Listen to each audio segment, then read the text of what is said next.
دکانه چرا دست یازد مرده دنبال نوازی چرا دست غلام حیدر شیخالی آدرس دکان فیلان دکان نمبر 2 کوچه گل فروشی میگیری دست خواب پرمان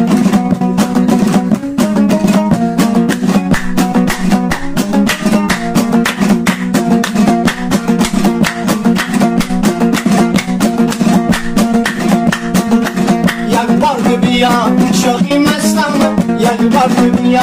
شوخی مستم از شوخی رویت شدم دیوانه از شوخی رویت شدم دیوانه بیمار توام در شفاخانه بیمار توام در شفاخانه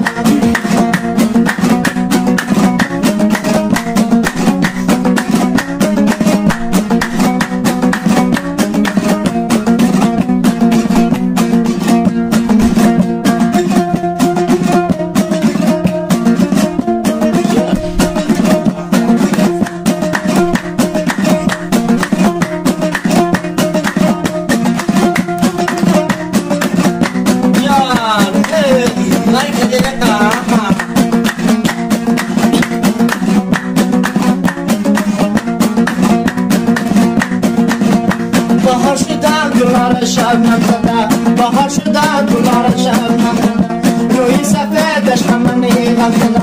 من به جمالی تو نظر میکنم من به جمالی تو نظر میکنم خالصیان دامدان اثر بده خالصیان دامدان اثر بده شورایی دیدم آمده یارمه موسمی گل چیدم آمده یارمه کلا سفید آمده دم پوشدار کلا سفید آمده دم پوشدار گل سر بخشیدم آمده یارمه گل سر بخشیدم آمده یارمه دوسه سالت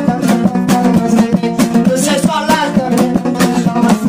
دم خنده آمده کامستمه رازگی شوام برم با پشت بالم رازگی شوام برم با پشت بالم شامی داریم به چراغ آمستمه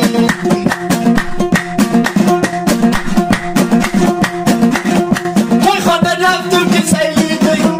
توی خانه رفتم که سیلی دویم دیدمش نان بخورم آمده نمونی دیدمش نان بخورم آمده نمونی ای توبه توبه توبه گارستم شبهای جمعه و مزارستم شارو زخی پیندارستم با چشم سیاش خریدارستم اگر یارم شود با او یارستم دلبرم شود و دلدارستم ای توبه کنیم توبه گارستم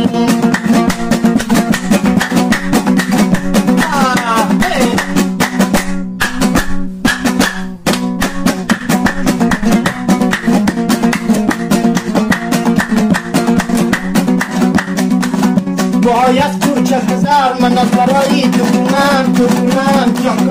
باید نظر و تو چشمان سایه کنم باید دیدم تو نشسته ای میامی سبته آی چکش را دارم من از برای تو کنم باید دسته دلم